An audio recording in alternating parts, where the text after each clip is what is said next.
keeping up with the motto, let learning be a joy and teaching a pleasure. Here we are with the remote teaching and learning process to bridge the gap. Happy learning, students. TVM welcomes all the students of class 10 for this English grammar session. Today we are going to learn clauses. Clauses is said to be as building blocks of sentences. We can add blocks in already existing sentence. Objectives of learning clauses: to identify main and subordinate clauses, to be able to define subordinate clause, to be able to apply the learning effectively in writing and speaking, not to be afraid of clauses anymore, and more importantly, to have the sense of group cooperation. Clauses. A clause is a comprised of a group of words which includes a subject and a finite verb. Finite verb is a verb that changes according to the tense and the person of the sentence. Okay. A clause contains only one subject and one verb. The subject of a clause can be mentioned or hidden. Not necessary that there has to be subject when it is clause or group of words, same as sentence, but the verb must be apparent and distinguishable. The verb has to be there for a group of words to be called as a clause. Examples: I graduated last year. It is a one clause sentence. There is one subject, I, and one verb, that is graduated. Next example: when I came here, I saw him. It is two clause sentences. How is it two clause sentences, students? Because this sentence has two clauses, that is each with one subject and a predicate. The first part, when I came here, there is the subject I and verb is came, and the other part is I saw him. I is the subject, saw is the verb. That is how two clause sentences. And the next example: when I came here, I saw him and he greeted me. It is three clause sentences. The sentence is divided into three parts, each with their own subject and verb. So the first part, when I came here, I is the subject, came is the verb. Next, I saw him, I subject, saw verb. And the third, he subject and greeted is the verb. That is how it is three clause sentences. It can be exceeded further. When a clause has a complete meaning on its own, it can be used as a sentence. So this is the difference between clause and sentence. We already know sentence, group of words with a complete meaning that makes sense, can be called as sentence, but clause not always. So when a clause has a complete meaning on its own, it can be used as sentence or can be called as sentence. Otherwise, no. But when it has incomplete meaning, it is used as a part of sentence. So clause, two variants we can say. When it is complete with its meaning, it can be called as a sentence or used as a sentence, but when it is not complete in its meaning, it cannot be called as a sentence but can still be used as a part of sentence. Example of sentence that is with meaning, complete meaning: he is a news reporter. So we have subject, we have verb, we have subject and predicate, that is complete with complete meaning. He is a news reporter. It makes sense. The sentence makes sense. Another example, who lives next to my house? When we see this group of words, what do we come to know? That yes, there is a subject which is who, and also verb which is lives, and the other part of the sentence, but still it doesn't make any sense, complete sense. It is not meaningful as the previous sentence. So this part or this group of words can still be a part of sentence, another sentence, maybe of the previous sentence, but it cannot be called as a sentence. So let's see how it would look if we make it part of the previous sentence. Who lives next to my house is a group of words, okay? So we add it to the sentence. He is a news reporter who lives next to my house. Now it makes sense as it becomes the a already complete part of an already complete sentence. Types of clauses: independent and dependent clause. Independent clause attributes functions on its own, that we already have seen in the previous slide. Next, makes meaningful and regular sentences, also called as main or principal clause. Two or more independent clause can be connected by conjunctions.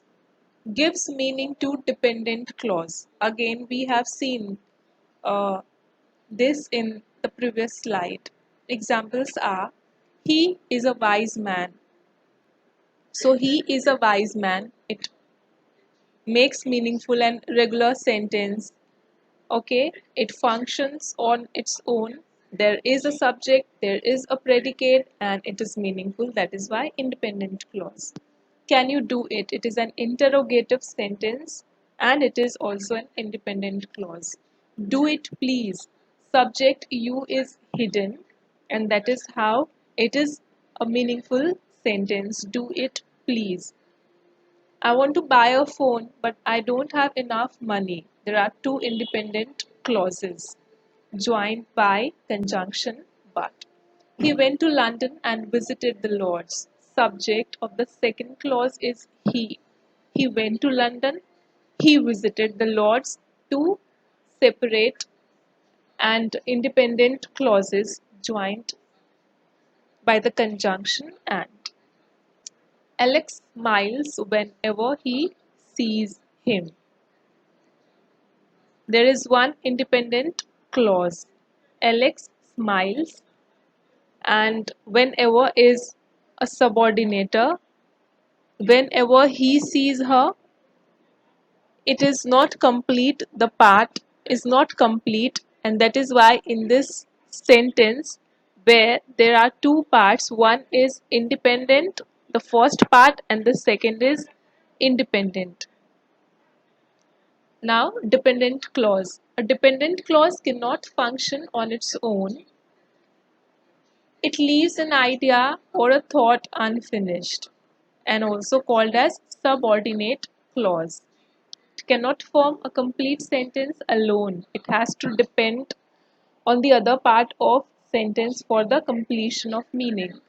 Subordinators connect dependent clause to another clause in order to complete a sentence or to make it meaningful. The first word is a subordinator in a dependent clause. Now, it is not always, students. There are times when there is no subordinator present, but still it is a subordinate uh, clause or dependent clause. We'll see the example. And then it is of three types: noun, adjective, and adverb, that we are going to know more about in the next slides. Examples of dependent clause are, I know the man who stole the watch. Who stole the watch is dependent clause, who is the subordinate. He bought a car which was too expensive. Which was too expensive. I know that he cannot do it, that he cannot do it. Subordinate or dependent clause. He does not know where he was born. Where he was born, dependent. If you don't eat, I won't go. If you don't eat, subordinate or dependent clause. He is a very talented player, though he is out of form. Though he is out of form, that is dependent clause. Dependent clause we'll know more about. As we already know, it is also called as subordinate clause. The first is noun clause. Now, a noun clause is a dependent clause that acts as a noun.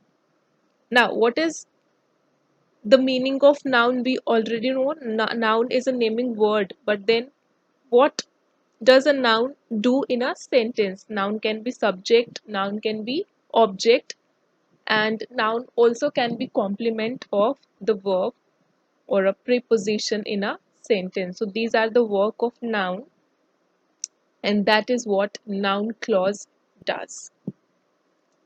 Adjective clause is the second clause. Adjective clause also called as relative or adjectival clause, and it works to describe a noun or pronoun in the main clause, and this is what the work of an adjective, to qualify or to tell more about a noun or pronoun.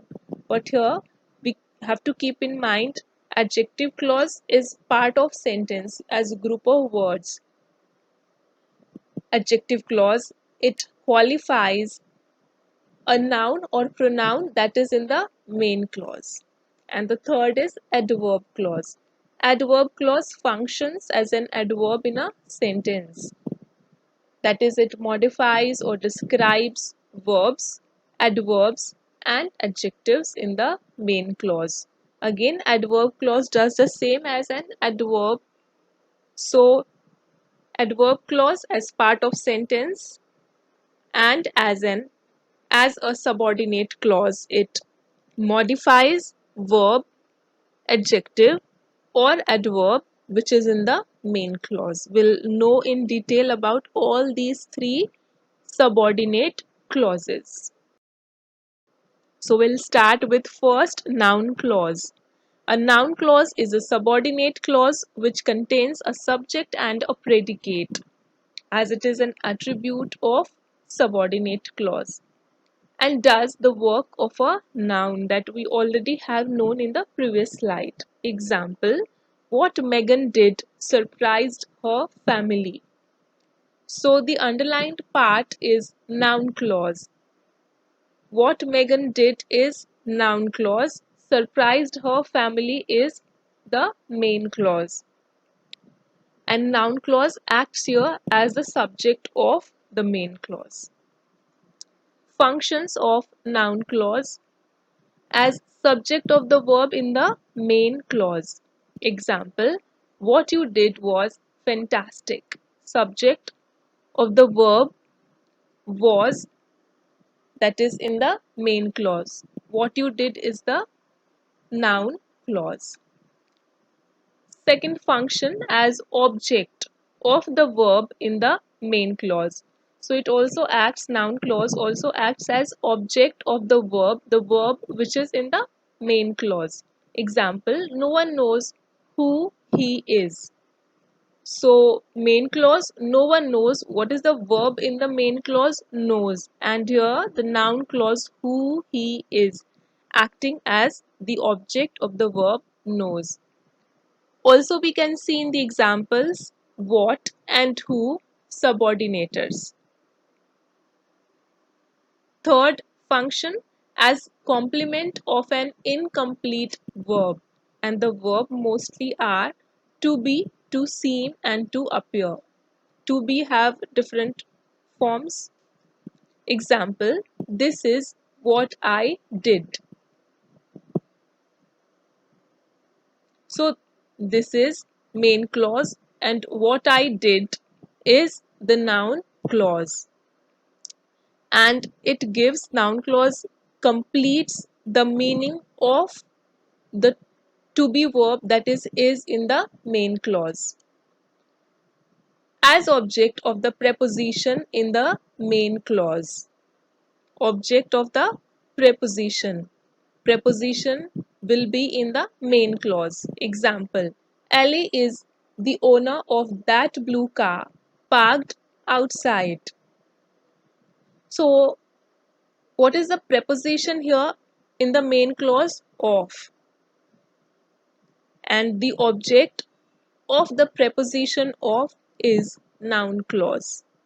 That is, that blue car parked outside. As opposition to a noun or pronoun in the main clause. Example: it is feared that she will not win. So here, that she will not win is the noun clause, and it is in the apposition of the pronoun in the main clause it. So it is the pronoun. So apposition, what does it mean? That is parallel in both the clauses. And what is parallel? We can say that with the same meaning, it is the pronoun in the main clause. And what is opposition to the pronoun it in the subordinate clause? She will not win. Next, as complement of an adjective in the main clause. So noun clause acts as complement of an adjective also, and that adjective is in the main clause. Example: the doctor is sure that the patient will recover. The doctor is sure, main clause, that the patient will recover, noun clause. That is the subordinator, and it is a complement to the adjective, that it completes the meaning or gives the meaning to the adjective in the main clause. And what is that adjective? Sure. And the last function, as object of an infinitive in the main clause. Infinitive is one of the non-finite verbs that is also known as two verbs. So noun clause also acts as object of an infinitive, and that infinitive is in the main clause. Example: I went to see where my book was. So where my book was is the noun clause with the subordinator where, main clause I went to see, and object of the infinitive to see. So to see is the infinitive, and object of the infinitive is the noun clause, that is where my book was.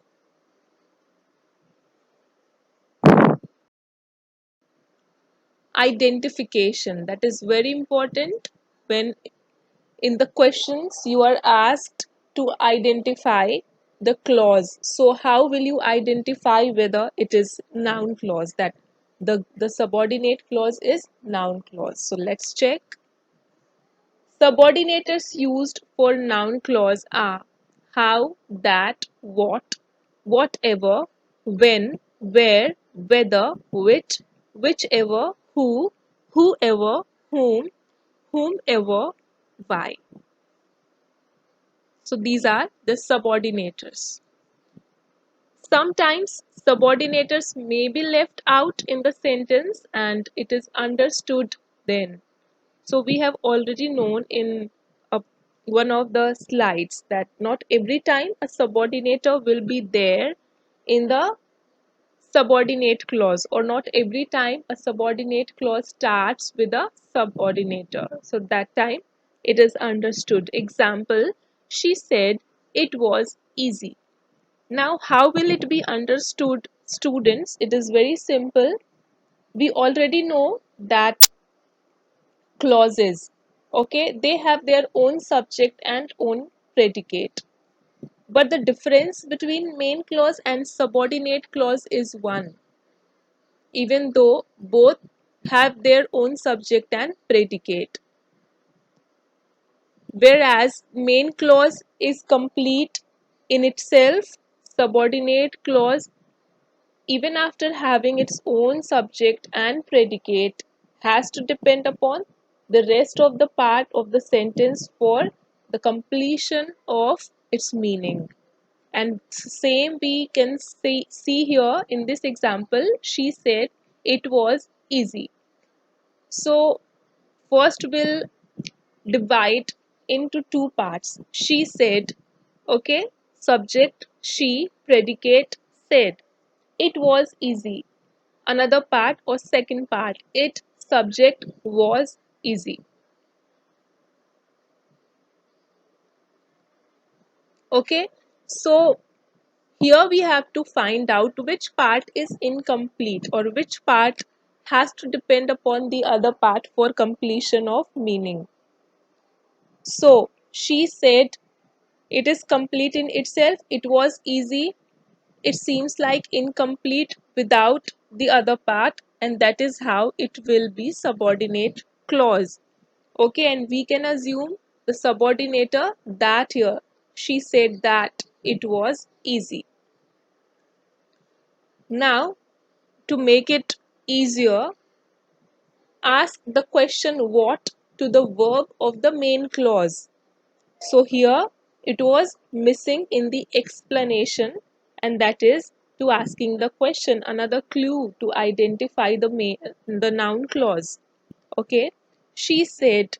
So it is main clause that we already know. So according to the clue, you have to ask the question what to the verb of the main clause. So what is the verb in the main clause? Said.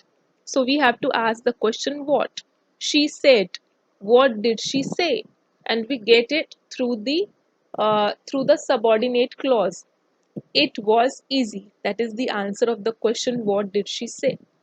So that is how it will be noun clause. So this is very important, and we have to remember this as clue to get the answer whether the sentence, whether the subordinate clause is noun clause. We'll have to ask the question what to the verb of the main clause. When we get the answer, it will surely be noun clause. And another important thing is that there has to be a noun or pronoun in the noun clause. So these are the clues to identify noun clause. We have to follow each and every step to be 100% sure for the subordinate clause to be the noun clause. Second subordinate is adjective clause. An adjective clause, also known as relative clause, and it is a subordinate clause that does the work of an adjective. So what does an adjective do? It qualifies the noun or pronoun in the main clause. Example, we are going to the beach. That I like the most. The underlined part is that I like the most. Subordinator that. So according to the explanation, adjective clause does the work of an adjective so that it qualifies the noun or pronoun in the main clause. We can see the noun beach in the main clause, and we come to know more about beach. Which beach? The beach that I like the most. So this is how the adjective clause qualifies the noun in the main clause, which is beach. Next example, eco-friendly cars that run on electricity help the environment. Adjective clauses that run on electricity, that is the subordinator. Most of the time, adjective clause remains between the main clause, like the case of this example, eco-friendly cars help the environment is the main clause. And we come to know more about the noun cars and what kind of car or which cars that run on the electricity. That is how the adjective clause qualifies the noun. He who can no longer pause to wonder and stand wrapped in awe is as good as dead. It is said by Albert Einstein. Okay, so he is as good as dead, the main clause, And we come to know more about the pronoun he through the adjective clause. That is, who can no longer pause to wonder and stand wrapped in awe.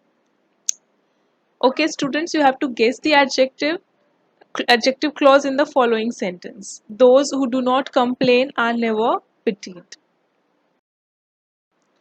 Identification of the adjective clause. The first is the subordinators used.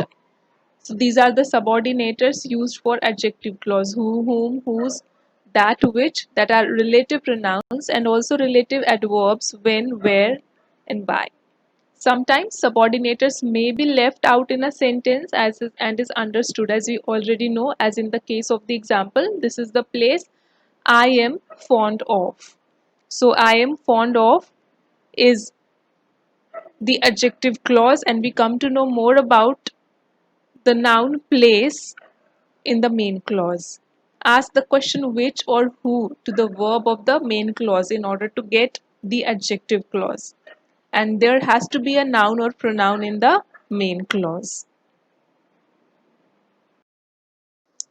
And then third, adverb clause. Adverb clause is a subordinate clause that does the work of an adverb. It modifies the verb, adjective, or adverb in the main clause. Examples: if we don't dare to risk, our lives will be meaningless. Modifying the verb phrase will become meaningless. Okay, that is the subordinate clause, the adverb clause, if we don't dare to risk. He spoke in such a low voice that we couldn't hear him. And here it is modifying the adjective low that is in the main clause, the adverb clause. Guess the adverb clause. The birds sing when the sun rises. Can you guess, students? The adverb clause here, it is very easy. The birds sing will be main clause. When the sun rises will be adverb clause. Types and identification. Adverb clause of time is the first type that is introduced by the subordinators, the given subordinators. You have to ask the question when, as it is the adverb clause of time, to the verb of the main clause. Keep in mind, students, whenever we ask a question, in order to identify type of clause, we have to put the question only to the verb of the main clause. Example: as soon as he heard the news, he called me. Okay, what is the verb in the main clause? Called, and we have to ask the question when. When did he call me? We get the answer through the subordinate clause, and that is how adverb clause. I will wait here until you arrive. Just as he entered the room, the clock struck. No sooner did he see us than he disappeared. Now the second is adverb clause of place, introduced by these subordinators. You have to ask the question where, because it is of place. Example: wherever I go, I always see McDonald's. Okay, I always see McDonald's. See is the verb. Okay, so we have to put question where.